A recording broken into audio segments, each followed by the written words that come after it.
The scream ripped through the air like thunder. "What the hell are you doing with my children?"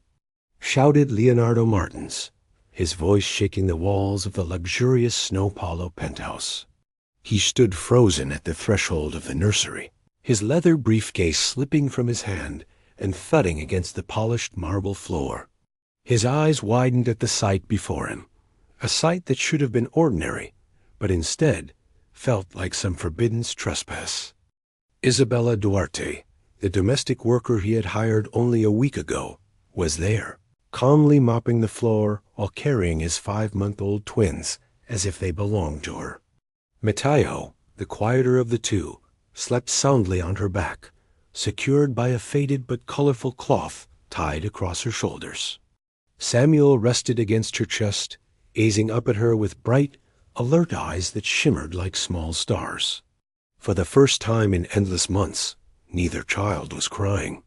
She turned slowly at the sound of his voice, not startled, not trembling. Her dark brown eyes locked onto his with a serenity that disarmed his fury before it could fully ignite. "I'm not hurting them, Mr. Martins," she said softly, her tone warm yet steady. "I'm just taking care of them." Leonardo opened his mouth, ready to roar again, but no words came. His throat tightened, his anger dissolving into something more confusing, heavier. Because while his shout echoed off the walls, while his authority filled the room, the twins did not flinch. They did not scream. Samuel stretched out a tiny hand toward him, as if recognizing his father for the very first time. Matteo stirred on Isabella's back, blinked open his eyes, and miracle of miracles, there were no tears. For 5 long months, these boys had been an unending storm of wails and restless nights, rejecting every attempt at comfort, stiffening whenever touched. They had turned the Martins' residence into a house of despair and fatigue. But now, under the arms of a woman with no credentials, no polished resume, no expensive education, they seemed like completely different children. Hours later, Leonardo sat in his office, a half-empty glass of whiskey on the mahogany desk, his mind buzzing with questions that refused to settle. The photo frame beside his computer screen drew his eyes again and again. His late wife, Helena, radiant, hands resting on her swollen belly, smiling with the kind of hope he hadn't seen since. Her hazel eyes glowed with life in that picture, life she lost the night she gave birth. It had been a stormy Tuesday in February, when the twins came early, 36 weeks, tiny and struggling to breathe, sealed in glass incubators. Helena endured 12 excruciating hours of labor, smiling through the pain, whispering to Leonardo that their sons would be beautiful, that they would fill his heart with love. Her heart, however, failed before she could meet them. A sudden hemorrhage, brutal and final, took her away in a matter of minutes. Leonardo had never wanted fatherhood. Business, strategy, mergers, these were his world. Children were unknown territory. Yet here he was, burdened with 2 fragile lives tied forever to tragedy. He hired the best help money could buy: neonatal nurses, nannies with international diplomas, experts with flawless references. None lasted more than a month. The twins remained inconsolable, the house drowning in their endless sobs. Then came Dr. Camila Noguera. She was 43, platinum blonde, always dressed in crisp suits that made her look more surgeon than psychologist. She had been a university colleague of Helena, and she arrived speaking with calm authority, diagnosing from the doorway with eyes like cold steel. "These boys carry the trauma of their mother's death," she explained clinically. "It has created deep anxiety, a fear of separation." Her recommendation was strict: rigid schedules, controlled stimuli, no emotional attachments to temporary caretakers, stability over affection, structure over warmth. Under her supervision, the house turned into a clinic. Feeding by the clock, naps timed with military precision, carefully selected toys aligned with developmental manuals. On paper, it was perfect. In practice, the twins remained wailing shadows, crying until their voices broke. And Isabella had appeared, a 31-year-old single mother from the outskirts of the city, living in a small apartment with her teenage daughter. No degree, no work in mansions, just handwritten references from neighbors praising her honesty and work ethic. In her job interview, she had said bluntly, "I don't know much about rich babies, but I know how to clean. I work hard, and I need this job." Leonardo hired her out of desperation, not belief. She was his 5th employee in 3 months. For a week, she had been invisible, moving silently through rooms, cleaning floors and windows, avoiding eye contact, blending into the background. Until this afternoon, when he had walked in and found his sons wrapped in her arms, silent, peaceful, alive in a way they had never been.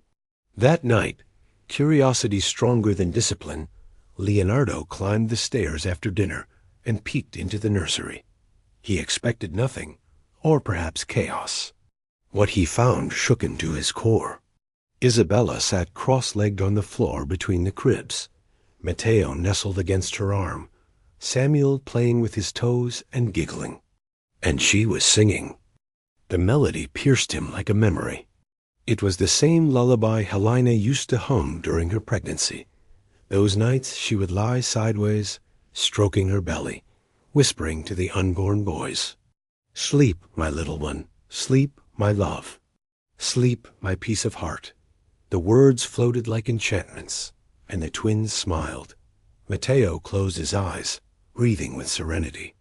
Samuel stared at Isabella's face as if trying to memorize every detail. Leonardo's throat tightened. He hadn't heard that song since Helena's final night. "Mr. Martins." Isabella's voice startled him. Without turning, she had noticed his presence. He cleared his throat, suddenly embarrassed in his own house. "I heard silence. Thought something was wrong." "It's normal," she said simply, rising carefully to place Matteo in his crib without waking him. "You're just not used to them being quiet." Her tone wasn't critical, nor pitying, just factual, undeniable. "How do you do it?" he asked, the question torn from him, raw. "The specialists, the nannies, the doctor, nobody could calm them." "And you've been here a week." She shrugged lightly, her dark eyes reflecting a wisdom he couldn't place. "I don't know. I just like being with them." "That's not an answer," he pressed, though without anger. She finally met his gaze. "Do you talk to them? Tell them things? Say you love them?" The question struck him like a punch to the chest. No, he realized. He never had. He had only seen them as fragile problems, obligations he was ill-equipped to handle. "They know," Isabella said softly. "Babies always know when someone loves them, or when it's just duty." The truth hurt because it was undeniable. Something shifted inside him, like a blindfold ripped away. In the days that followed, Leonardo found excuses to linger at home, to hover near the nursery. Officially, Isabella was only hired to clean. In reality, she was the only source of peace in the house. The twins seemed to sense her presence. When she climbed the stairs, their crying stopped. When she passed near, their eyes followed her. At lunchtime, while the professional nannies took breaks, she stayed with them, not because anyone told her to, but because they needed her, and she needed them. Leonardo once caught her whispering stories to them, tales of her teenage daughter, descriptions of birds, flowers, music, colors, the world beyond the marble walls.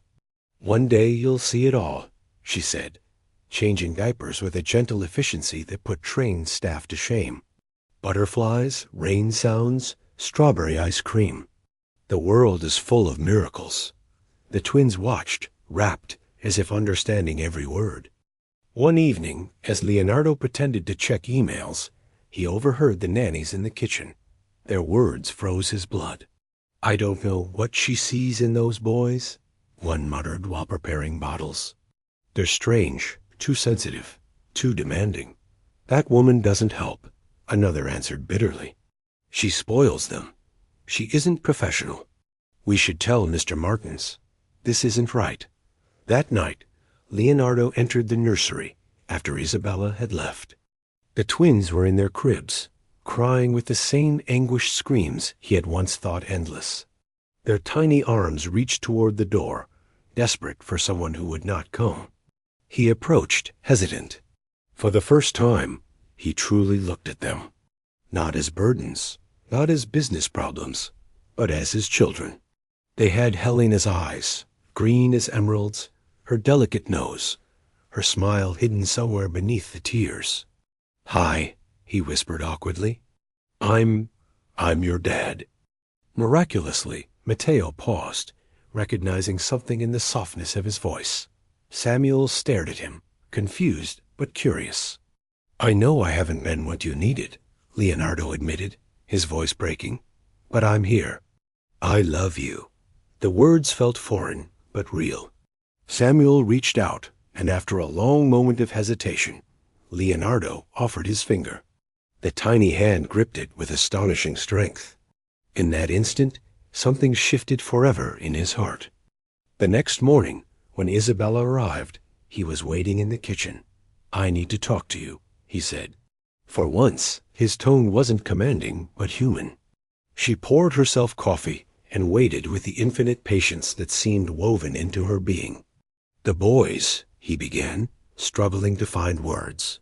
"You're not a nanny, not a psychologist, not a professional, but they've already chosen me," Isabella interrupted gently. "And I've chosen them. That's exactly what worries me," he confessed. "I don't understand how someone here for 1 week has done what no expert could." She looked into his eyes, and for a moment he felt she could see through the walls he had built around his soul. "Do you want me to leave?" The question hung like a bomb about to explode. And in that instant, he realized the truth. He did not. He could not. "I want to understand," he admitted finally. "What do you have that I don't?" "Nothing you can't learn," she said with a smile of pure kindness. "Just time, and the courage to love without fear." But the fragile balance shattered days later when Dr. Camila Noguera returned, her heels clicking across the marble hall, her imported leather bag swinging with professional precision. She summoned Leonardo to the office, her face grave. "We have a serious problem," she declared, settling opposite his desk.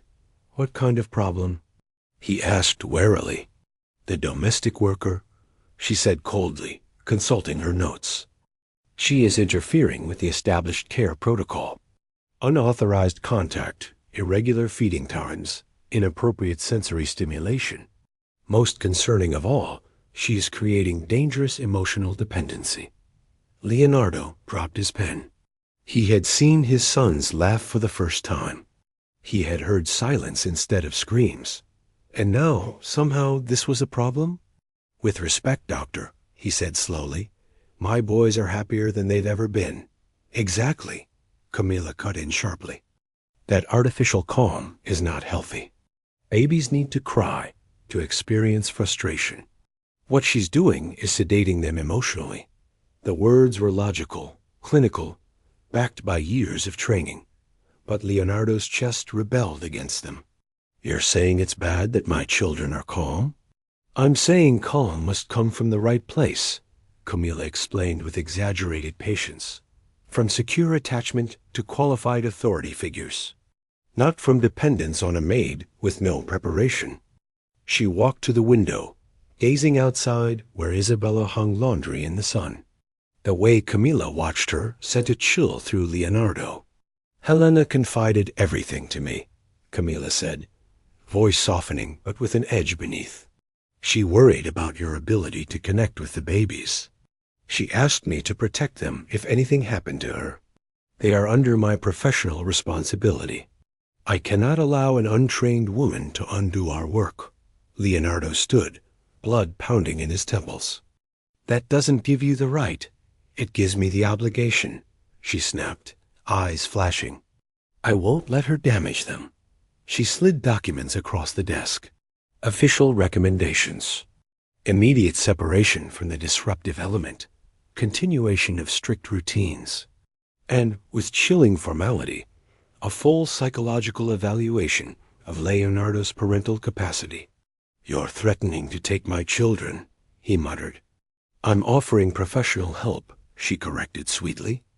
"But if you resist, I'll be forced to consider legal measures." The papers bristled with stamps and medical terms. For the first time in years, Leonardo felt lost, adrift in waters without compass or map. That afternoon, Leonardo climbed the stairs with dread coiling in his stomach. He found Isabella in the nursery, softly humming while folding fresh laundry. The twins were awake, their eyes locked on her every movement with rapt attention. "Isabella," he said from the doorway, his voice colder than he intended. She looked up, sensing instantly that something had shifted. "Sir, I need you to keep your distance from the boys," he forced out. The words scraped like glass in his throat. She blinked slowly, as if the meaning took time to sink in. "Distance? The doctor says you're creating dependency, that it isn't healthy." The phrases tumbled out, hollow even to his own ears. "Please, stay away from them." Isabella didn't respond immediately.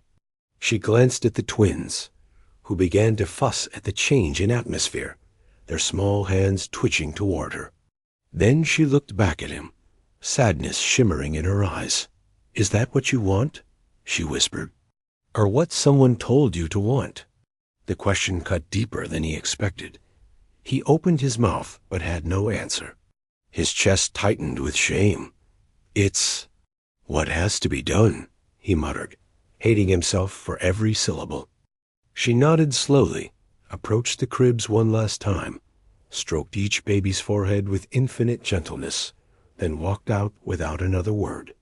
By the time she reached the stairs, the boys were crying again, their grief echoing through the house like sirens.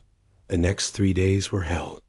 The professional nannies resumed control, following every instruction from Dr. Camilla's manual. Bottles delivered by the clock, naps rigidly scheduled, controlled stimuli doled out like medicine. Yet the twins descended back into despair, screaming until their voices cracked, thrashing against arms that felt cold to them. They refused bottles, stiffened to touch. The house filled once more with the unbearable storm Leonardo thought he had escaped. He tried to convince himself it was temporary, that adaptation took time. But the sleepless nights returned, the hollow screams burrowed into his skull, and the emptiness in his chest grew unbearable. On Friday morning, while dressing for the office, he overheard the nannies whispering in the kitchen. "This is impossible," one muttered. "They're completely out of control. And she's still here, walking around as a constant reminder. They look for her when they cry," another added bitterly. "We should tell the doctor. This isn't working." Leonardo froze in the hallway. The babies missed her. They sought her even in absence. His chest clenched with guilt. He canceled every meeting and stayed home. That afternoon, he entered the nursery to find the sight that broke him. The twins in their cribs, faces swollen from crying, fists clenched in exhaustion, rejecting the bottle one nanny tried to force on them. "Leave us," Leonardo ordered quietly.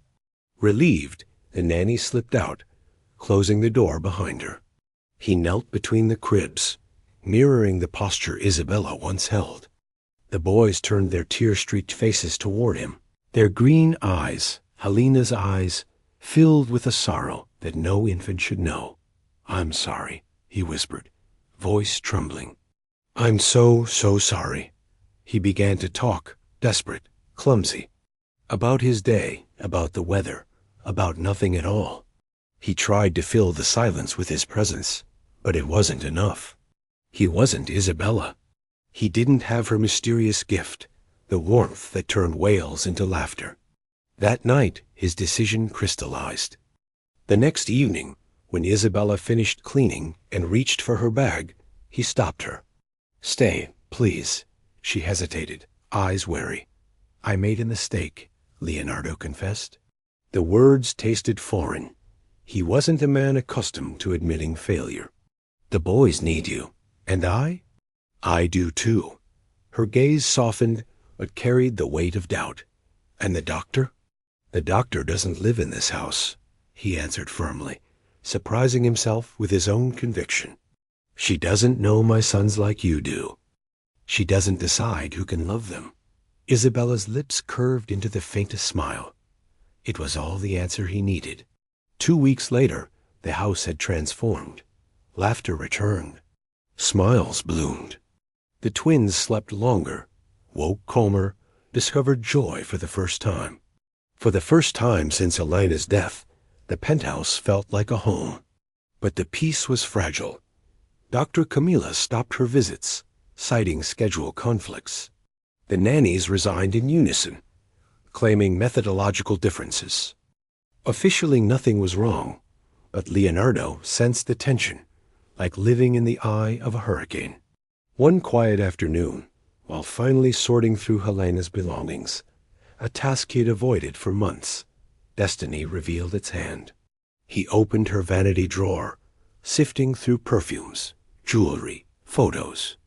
At the bottom, wrapped in a silk scarf, he found a small leather-bound journal and several sealed envelopes.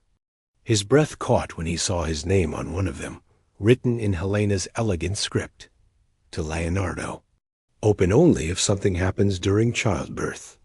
His hands shook as he broke the seal. The letter dated 2 days before the twins' birth struck him like a blow. My love, if you are reading this, it means I couldn't stay to raise our children with you. I know you are afraid of love, of vulnerability, of opening your heart. But our children will need all of you, not just your protection. There is something I never told you.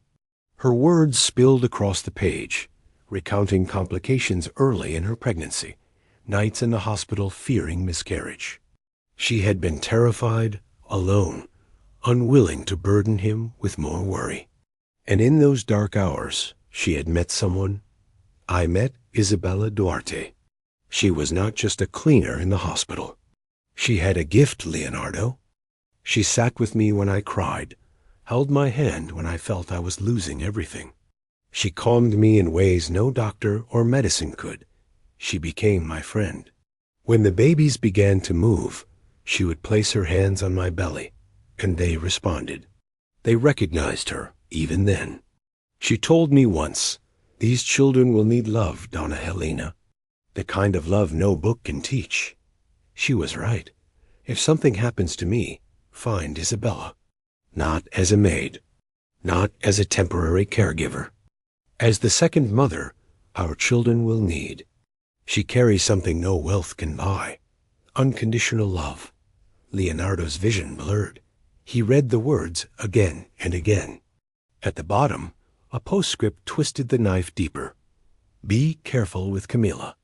I love her as a friend, but something in her worries me. She spoke too often of what would happen if you were left alone.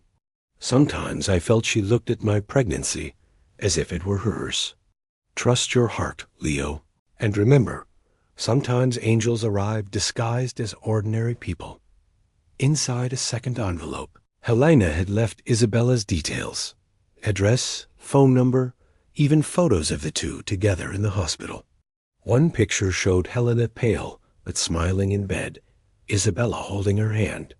Another captured Isabella with both palms on Helena's belly, the two women sharing a silent connection. At the very bottom, a final rushed note. If Camilla ever tries to separate Isabella from the children, fight for her. The babies chose her before they were born. Trust this bond. The weight of it all collapsed on Leonardo. Everything suddenly made sense. Isabella's appearance at the exact moment of need, the lullaby she somehow knew, the inexplicable bond. And Camilla, her controlling presence, her veiled threats, her insistence on tearing Isabella away. The sound of footsteps pulled him back. Isabella climbing the stairs after finishing chores. Heart pounding, Leonardo hurried into the hallway. Isabella, wait, he called, still clutching the letter. She turned, her calm expression tinged with surprise. I need to ask you something. Be completely honest. Did you know my wife? For the first time, Isabella's serene mask cracked. Pain flickered across her face, mingled with relief. Yes, she said simply. I knew Helena. Why didn't you tell me? Her gaze dropped to the letter in his hand, recognition flashing in her eyes. A sad smile touched her lips. Because you weren't ready to hear it. And I wasn't sure she wanted you to know. Leonardo stood frozen, the letter trembling between his fingers. The truth had been in front of him all along, waiting for the moment he was finally able to accept it. In that silence, the cries of the twins rose from the nursery urgent, desperate. Isabella moved instinctively, but this time Leonardo stepped forward with her, no hesitation left in his heart. Together, they entered the room where the boys reached out with tiny hands, their voices cracking from grief. Isabella leaned over, her touch soothing them instantly. Leonardo knelt beside her, speaking softly to his sons, his voice no longer foreign, but filled with warmth. For the first time, he wasn't just a man trying to control chaos. He was their father. And for the first time, he understood what Helena had seen all along. Sometimes the truest wealth isn't measured in numbers, but in the love we dare to let in. But as he held Samuel's tiny hand, his other arm brushing against Isabella's, Leonardo knew peace wouldn't last forever. Because somewhere out there, Dr. Camilla was waiting, armed with her authority, her credentials, and a determination that might turn dangerous. And the real battle for his children, for their future, for the truth Helena had entrusted to him, was only beginning.